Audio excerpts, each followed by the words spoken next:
Assalamualaikum saudaraku. Bagaimana kabarnya kalian semua? Semoga selalu diberi kesehatan dan dilancarkan rezekinya. Amin ya robbal alamin. Seusai pesta, Abu Nawas kemudian bergegas pulang ke rumah. Dia teringat belum memberi makan keledainya. Setelah berganti pakaian, Abu Nawas kemudian segera mendekati keledainya dan hendak diberi makan. Namun Abu Nawas justru kena tendangan dari keledainya. Abu Nawas pun berpikir bahwa keledainya marah karena dia telat memberinya makan. Keledai yang dimiliki Abu Nawas ternyata gampang sekali marah. Bahkan keledai tersebut juga seringkali mengerjai Abu Nawas.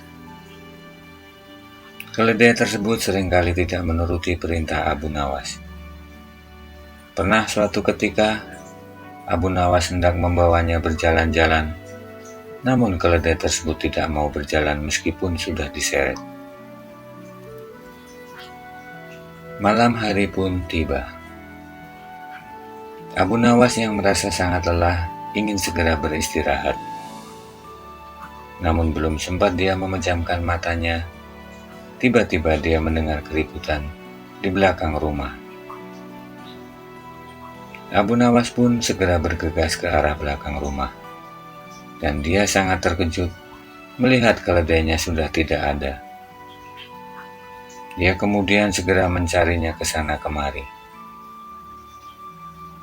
Setelah beberapa jam mencari, ternyata keledainya tidak diketemukan juga. Abu Nawas pun kemudian berjalan ke arah kandang keledai. Dan dia melihat sebuah terompah yang sudah tidak asing baginya.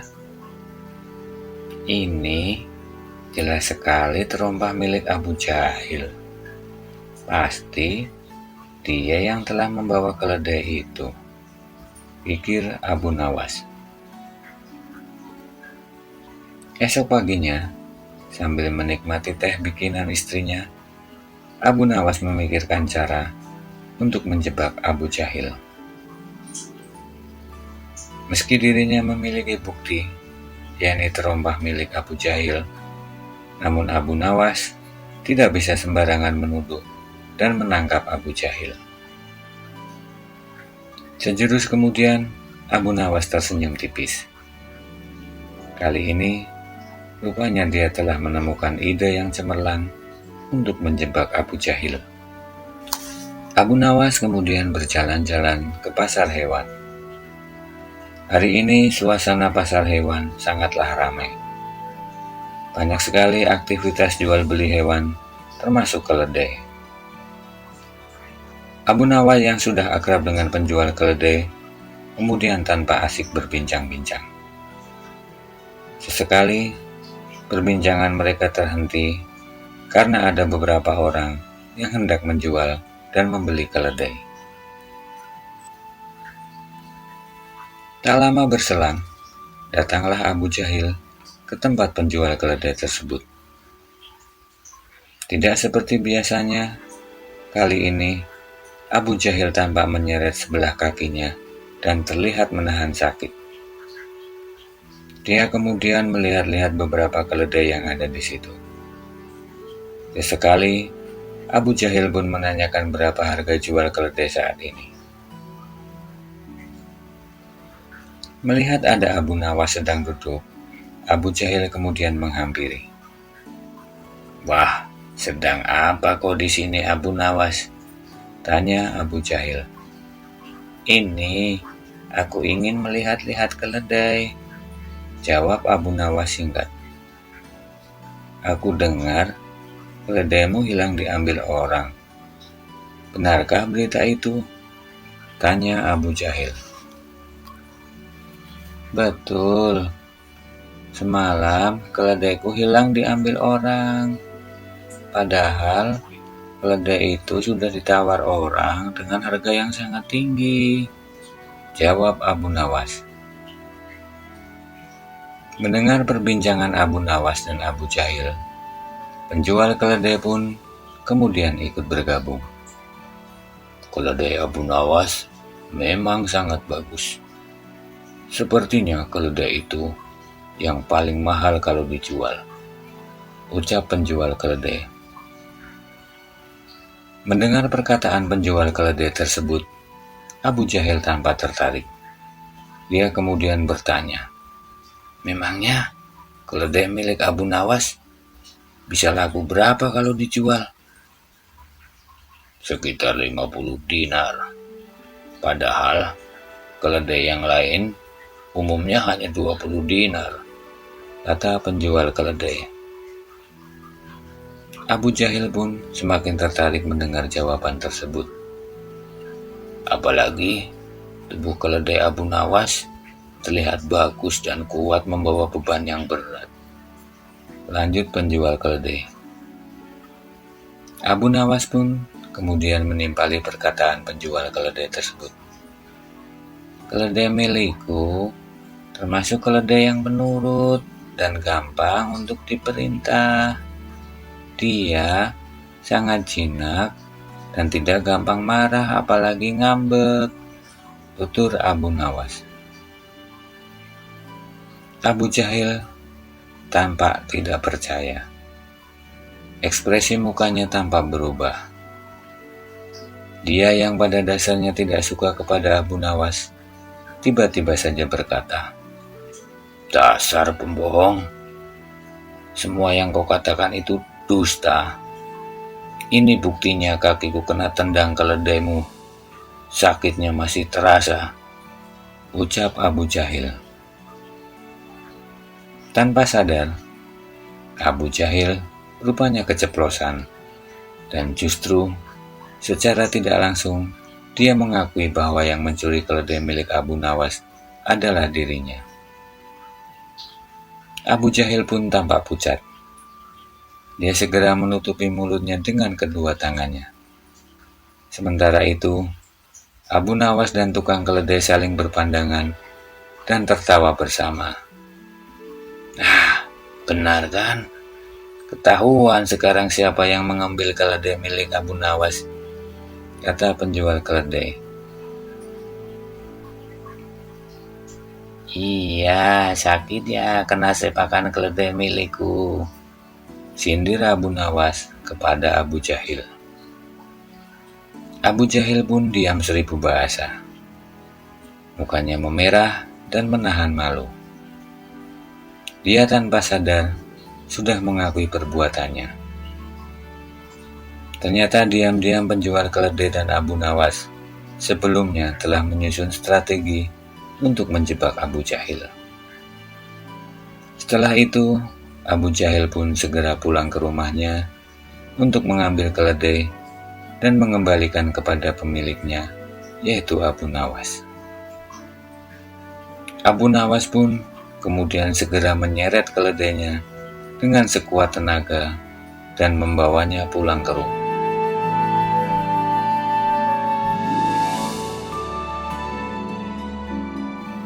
Sejak peristiwa penghancuran barang-barang di istana oleh Abu Nawas yang dilegalisir oleh Baginda, sejak saat itu pula Baginda ingin sekali menangkap Abu Nawas untuk dijebloskan ke penjara. Sudah menjadi hukum bagi siapa saja yang tidak sanggup melaksanakan titah Baginda, maka tak disangsikan lagi ia akan mendapat hukuman. Baginda tahu Abu Nawas amat takut kepada beruang. Suatu hari, Baginda memerintahkan prajuritnya menjemput Abu Nawas agar bergabung dengan rombongan Baginda Raja Harun al-Rasyid berburu beruang. Abu Nawas merasa takut dan gemetar, tetapi ia tidak berani menolak perintah Baginda. Dalam perjalanan menuju ke hutan, tiba-tiba cuaca yang cerah berubah menjadi mendung. Baginda pun memanggil Abu Nawas. Dengan penuh rasa hormat, Abu Nawas mendekati Baginda. "Tahukah mengapa engkau aku panggil?" tanya Baginda tanpa sedikit pun senyum di wajahnya. "Ampun tuanku, hamba belum tahu," kata Abu Nawas. "Kau pasti tahu bahwa sebentar lagi akan turun hujan. Hutan masih jauh dari sini. Kau kuberi kuda yang lamban, sedangkan aku dan pengawal-pengawalku akan menunggang kuda yang cepat.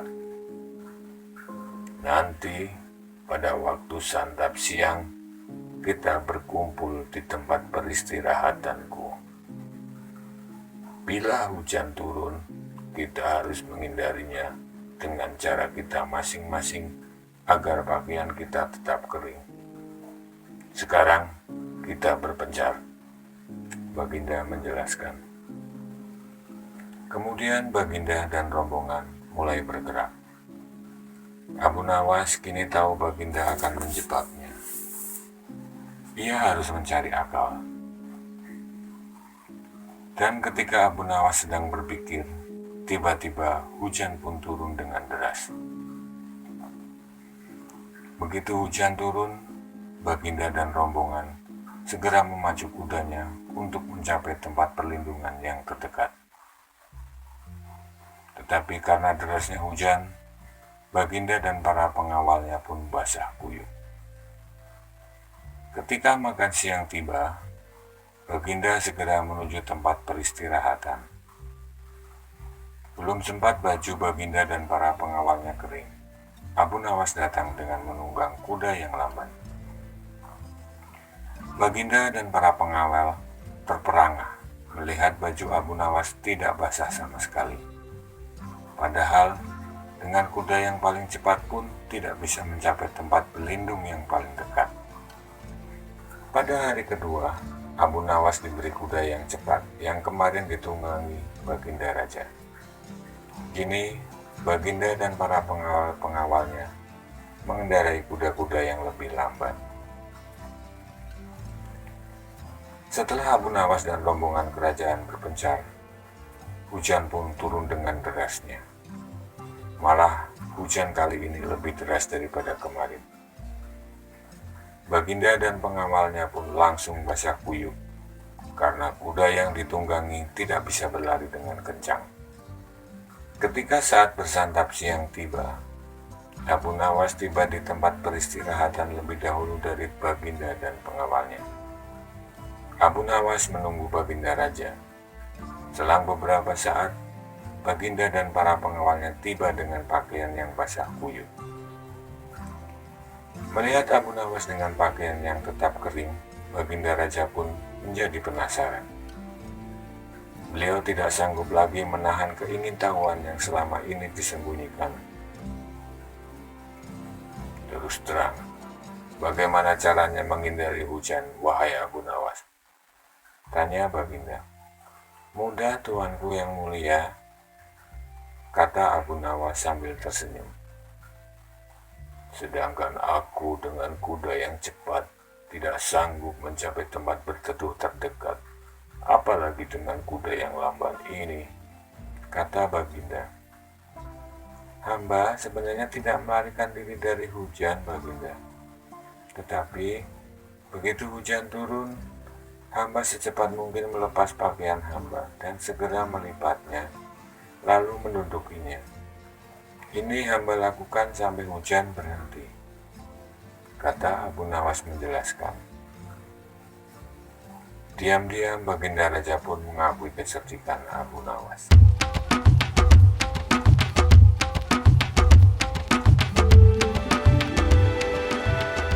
Kondisi perekonomian yang tidak menentu ternyata pernah dirasakan oleh Abu Nawas dan keluarganya. Hingga pada suatu hari, Abu Nawas memutuskan menjual satu-satunya keledai yang biasa digunakan sebagai kendaraan karena dia sangat membutuhkan uang. Istrinya pun menyetujui rencana tersebut. Meski Abu Nawas sangat menyayangi keledai tersebut, namun akhirnya dengan sangat terpaksa, dia pun akhirnya membawanya ke pasar untuk dijual. Dalam perjalanan ke pasar hewan, Abu Nawas bertemu seseorang. Orang tersebut lantas menanyakan harga jual ternak yang disebutnya sebagai kambing. "Hai Abu Nawas, mau kau bawa kemana kambing itu?" tanya orang tersebut. Berkerutlah kening Abu Nawas, karena orang itu menyebut keledai yang dibawanya sebagai kambing. Ini keledai, bukan kambing," jawab Abu Nawas. Abu Nawas tentu saja menyanggah bahwa hewan yang dibawanya bukanlah kambing, tetapi keledai. Seseorang tadi lantas menantang Abu Nawas untuk segera menjual hewan itu di pasar. Abu Nawas tentu akan memperoleh harga yang amat murah menurutnya. "Jelas sekali itu kambing. Kalau tidak percaya, coba saja jual ke pasar," jawab orang itu. Abu Nawas kemudian meneruskan perjalanannya. Dia tidak terlalu menghiraukan seseorang yang baru bicara dengannya tadi. Tak lama berselang, ia bertemu seseorang lagi ketika dia sedang menunggangi keledainya. Orang tersebut menanyakan, mengapa Abu Nawas menunggangi seekor kambing yang bukan merupakan hewan tunggangan. "Abu Nawas, masa kambing kau jadikan tunggangan?" kata orang tersebut. Abu Nawas tentu saja langsung menyangkal dan menyebut bahwa hewannya itu adalah keledai yang merupakan hewan tunggangan. Orang kedua yang bicara dengan Abu Nawas ini mempersilahkan Abu Nawas untuk menanyakan sendiri kepada orang-orang di pasar apakah hewannya itu kambing atau keledai. Kali ini Abu Nawas lagi-lagi tak ambil pusing soal kambing ataupun keledai. Dia kemudian berjalan lagi menuju ke pasar. Belum sampai di pasar, Abu Nawas bertemu lagi dengan seseorang yang menyaksikan bahwa hewan yang dibawa itu merupakan keledai. Dia pun menanyakan pada Abu Nawas, hendak kemanakah kambing itu dibawa. Abu Nawas jadi terperangah dan mulai ragu. Sudah 3 orang yang menyebut keledainya itu sebagai kambing. "Benarkah binatang yang aku bawa ini kambing? Jelas-jelas ini keledai. Tapi kenapa banyak orang yang menyebut ini kambing? Jangan-jangan ini memang benar kambing," pikir Abu Nawas. Orang ketiga ini pun terus meyakinkan bahwa hewan yang dibawa Abu Nawas merupakan kambing. "Mana ada keledai seperti itu? Jelas yang kau bawa itu adalah kambing," kata orang ketiga tersebut. Akhirnya di tangan orang keempat, Abu Nawas pun menjual keledai yang dimilikinya dengan harga seekor kambing, yaitu 3 dirham. "Kambing ini aku hargai 3 dirham. Kalau kau tidak mau, bawalah pulang kambing itu," kata orang keempat. Sesampainya di rumah, Abu Nawas pun mendapat omelan dari sang istri karena menjual keledai dengan harga yang sangat murah, sama saja dengan harga seekor kambing. Abu Nawas baru menyadari kalau dirinya baru saja kena tipu oleh sekawanan orang yang telah bekerja sama. Didorong oleh rasa dongkol, Abu Nawas kemudian merencanakan sesuatu untuk membalas penipuan itu. Abu Nawas kemudian mencari kayu dari hutan, dan direkayasanya seolah-olah merupakan kayu ajaib yang bisa mewujudkan apa saja yang diinginkannya. Abu Nawas kemudian membuat rencana untuk membalas perlakuan keempat orang yang tadi menipunya. Akhirnya setelah mencari ke sana kemari, kesempatan pun tiba. Abu Nawas menyadari bahwa 4 orang yang menipunya sedang berada satu lokasi dengannya, yaitu di rumah makan. Kebetulan mereka sedang makan di warung yang sama dengan dirinya. Usai makan, Abu Nawas yang merasa terus diperhatikan kawanan penipu tersebut menunjuk-nunjukkan tongkat kepada penjual makanan dan langsung pergi tanpa membayar. Hal ini tentu saja membuat para penipu tertarik. Mereka berpikir bahwa tongkat yang dimiliki Abu Nawas adalah tongkat sakti, sehingga mampu membuat pemilik warung makan tunduk. Mereka berempat kemudian mendatangi Abu Nawas dan mencoba menawar untuk membeli tongkat sakti itu. Namun Abu Nawas pura-pura tidak tertarik dengan tawaran mereka. "Ini hanya tongkat biasa saja. Mengapa kalian tertarik ingin membelinya?" tanya Abu Nawas. "Bagi kami, tongkat itu luar biasa dan sangat menarik," salah satu dari mereka. "Kami bersedia membeli tongkat itu dengan harga tinggi," ujar salah satu dari mereka. "Berapa?" tanya Abu Nawas, pura-pura mulai tertarik. 100 dinar, kata mereka mantap. "Baiklah, karena kalian tertarik ingin memiliki tongkat ini, harganya 200 dinar kalau kalian mau. Kalau tidak mau, ya sudah. Lebih baik aku bakar saja tongkat ini," kata Abu Nawas. "Baiklah, kami bayar," kata mereka mantap. Keempat orang tersebut merasa senang bukan kepalang, karena berhasil mendapatkan tongkat ajaib dan sakti seperti yang mereka pikir. Mereka bahkan sudah berandai-andai akan menggunakan tongkat tersebut di seluruh warung makan yang ada di negeri ini, sehingga selamanya mereka akan gratis jika mereka makan di warung tersebut. Para penipu itu kemudian mencoba ke warung dan membayar makan dengan menunjuk-nunjuk tongkat ke arah si penjual makanan. Berkali-kali mereka mencobanya, namun tetap saja pemilik warung menagih pembayaran makanan yang telah mereka makan. Ternyata keajaiban tongkat tak mempan. "Ayo, bayar makanannya pakai uang, bukan pakai tongkat," kata si pemilik warung. Ternyata berdasarkan penjelasan si pemilik warung, Abu Nawas bisa makan hanya dengan memainkan tongkat ajaib itu, karena sebelumnya dia telah meninggalkan sejumlah uang di warungnya. Abu Nawas yang telah mendapat uang tersebut segera pulang ke rumahnya.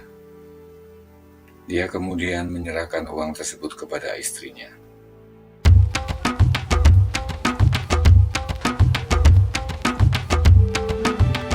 Dikisahkan pada zaman dahulu kala, Baginda Raja Harun al-Rasyid kelihatan murung. Semua menterinya tidak ada yang sanggup menemukan jawaban dari 2 pertanyaan Baginda. Bahkan, para penasihat kerajaan pun merasa tidak mampu memberi penjelasan yang memuaskan Baginda Raja. Padahal, Baginda sendiri ingin mengetahui jawaban yang sebenarnya.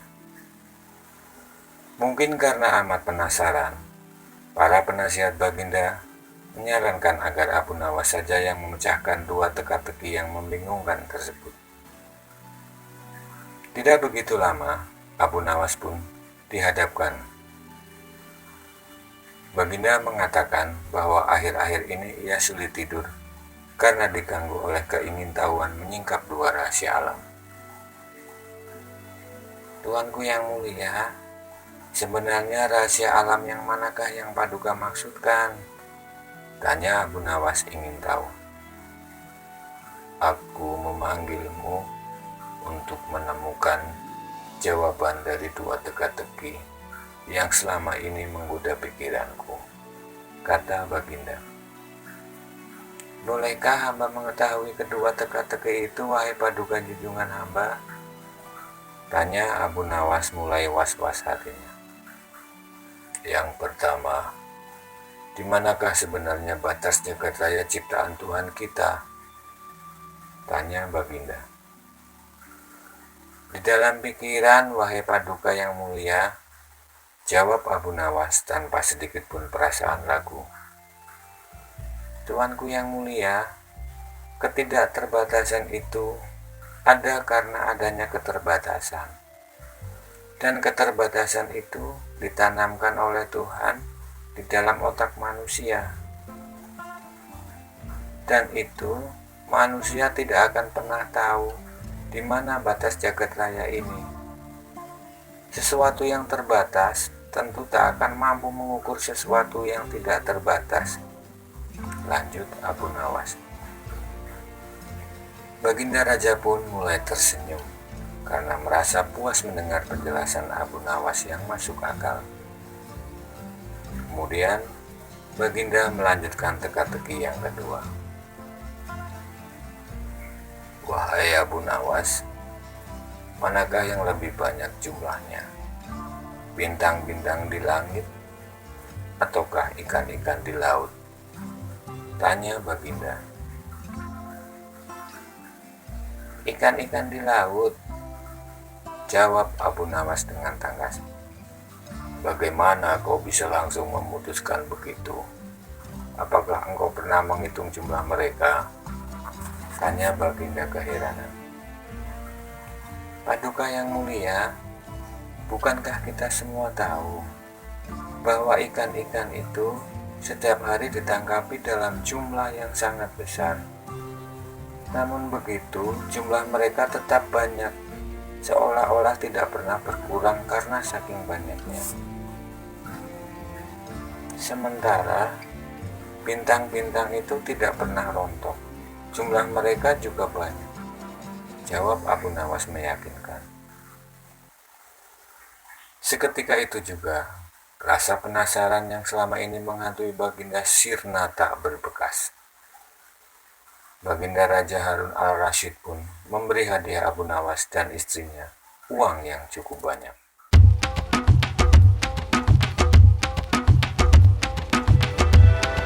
Abu Nawas adalah seorang yang cerdik yang hidup di masa kekhalifahan Harun al-Rasyid.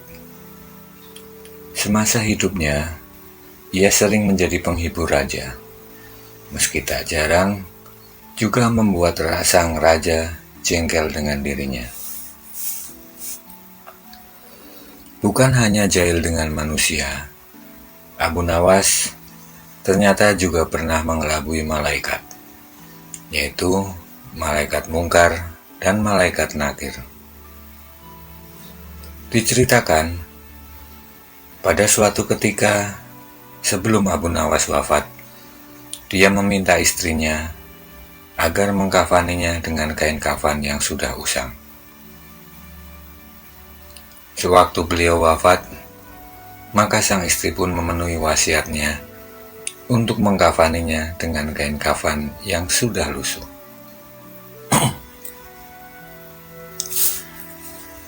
Ketika baru dikuburkan, datanglah dua malaikat, yaitu malaikat mungkar yang akan menanyakan pertanyaan kubur dan malaikat nakir yang akan menyiksa. Ketika sampai di kuburan Abu Nawas, dua malaikat itu pun merasa kebingungan.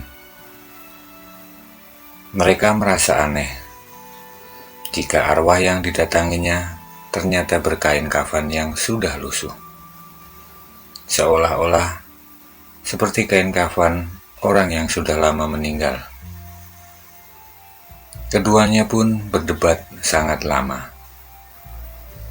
Mereka pada awalnya ragu-ragu untuk menanyai Abu Nawas.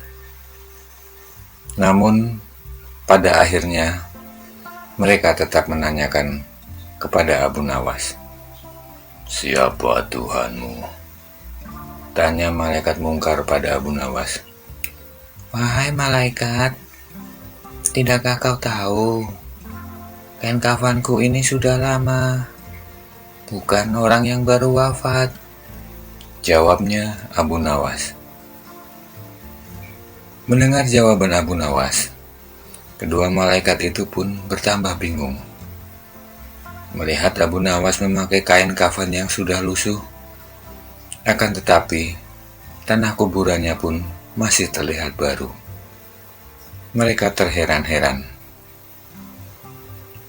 Akan tetapi, setelah lama keduanya berdebat, akhirnya salah satu dari mereka menegaskan bahwa memang kuburan tersebut merupakan kuburan yang sudah lama, sehingga tidak perlu lagi ditanya pertanyaan mengenai alam kubur.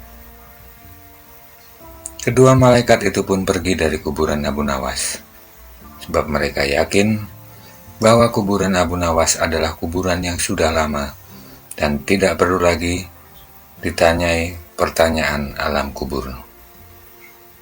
Keduanya berpindah ke kuburan lain yang masih baru. Wassalamualaikum warahmatullahi wabarakatuh.